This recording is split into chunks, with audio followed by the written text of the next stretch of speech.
You're just stressed.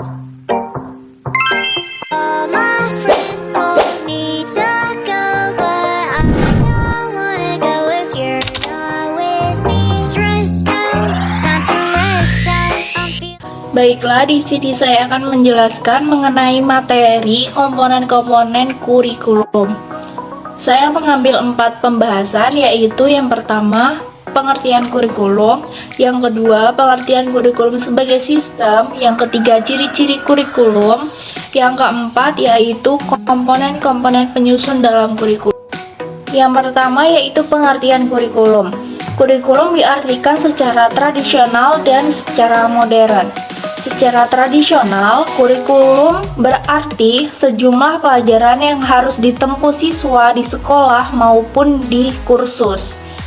Sedangkan secara modern, kurikulum dapat diartikan sebagai suatu usaha terencana dan terorganisir untuk menciptakan suatu pengalaman belajar pada siswa di bawah tanggung jawab sekolah maupun lembaga pendidikan untuk mencapai suatu tujuan. Pengertian kurikulum juga dikemukakan oleh beberapa ahli. Yang pertama yaitu ada William Beragen. Ia menyatakan bahwa kurikulum adalah semua pengalaman anak di bawah tanggung jawab sekolah. Yang kedua yaitu ada Sujarto, pakar pendidikan dari UNJ. Ia mengatakan bahwa kurikulum adalah segala pengalaman dan kegiatan belajar yang direncanakan dan diorganisasikan untuk siswa atau mahasiswa guna untuk mencapai tujuan. Baiklah, yang ketiga yaitu ada Harsono. Ia mengemukakan bahwa kurikulum sebagai gagasan pendidikan yang dideskripsikan melalui praktek. Ia juga mengumpamakan kurikulum sebagai trek atau jalur pacu. Baiklah, pembahasan yang kedua yaitu kurikulum sebagai sistem. Sistem diartikan sebagai sekumpulan komponen yang berkaitan bersama-sama fungsi untuk mencapai tujuan. Sistem juga dapat diartikan sebagai sehimpunan komponen atau subsistem yang terorganisasikan dan berkaitan sesuai rencana untuk mencapai suatu tujuan tertentu. Mengapa kurikulum dikatakan sebagai suatu sistem? Karena dalam pengembangan kurikulum menggunakan bentuk berputar dan dinamis, di mana 4 komponen dari suatu model saling berhubungan dan tidak dapat dipisahkan. Pembahasan yang ketiga yaitu ciri-ciri sistem. Terdapat 4 ciri-ciri sistem. Yang pertama, sistem sebagai komponen.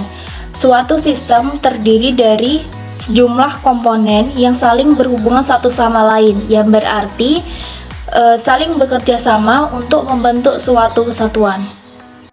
Ciri yang kedua yaitu sistem sebagai batasan.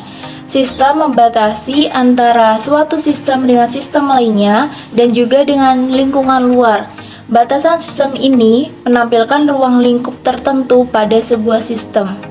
Ciri yang ketiga yaitu sistem sebagai pengolahan. Suatu sistem menjadi sebuah pengolah yang berfungsi untuk mengubah masukan menjadi pengeluaran, atau dapat dicontohkan juga seperti mengolah bahan baku menjadi bahan jadi. Ciri yang terakhir yaitu sistem sebagai sasaran. Suatu sistem tentunya memiliki tujuan atau sasaran berupa objek.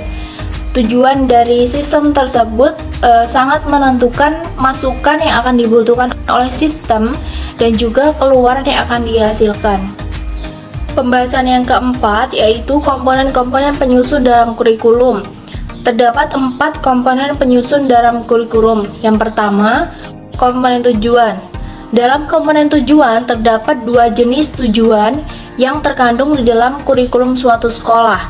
Yang pertama, tujuan yang ingin dicapai sekolah secara keseluruhan. Setiap sekolah pastinya memiliki tujuan yang ingin dicapai. Tujuan-tujuan tersebut digambarkan dalam bentuk pengetahuan, keterampilan, dan sikap yang diharapkan dimiliki siswa setelah menyelesaikan program dari sekolah tersebut. Yang kedua yaitu tujuan yang ingin dicapai di dalam bidang studi. Setiap bidang studi pastinya juga mempunyai tujuan-tujuan yang ingin dicapai. Tujuan-tujuan tersebut juga dalam bentuk pengetahuan, keterampilan, dan sikap yang diharapkan dimiliki siswa setelah menyelesaikan bidang studi tersebut. Komponen yang kedua yaitu komponen materi. Komponen materi mencakup isi kurikulum dan struktur program. Di sini struktur program berupa pendidikan umum, pendidikan keguruan, pengajaran, dan pengembangan. Yang ketiga yaitu komponen organisasi. Komponen ini mencakup struktur horizontal dan struktur vertikal. Struktur horizontal berupa mata pelajaran, kelompok-kelompok mata pelajaran, dan kesatuan program tanpa mengenal mata pelajaran. Sedangkan struktur vertikal yaitu berupa sistem kelas, program tanpa kelas, dan kombinasi sistem A dan B. Yang keempat yaitu komponen strategi. Komponen strategi dapat dilihat dari pelaksanaan suatu kurikulum yang biasanya tergambar dari cara yang ditempuh di dalam melaksanakan pelajaran, seperti cara di dalam mengadakan penilaian, cara dalam melaksanakan bimbingan dan penyuluhan, dan cara dalam mengatur kegiatan sekolah secara keseluruhan.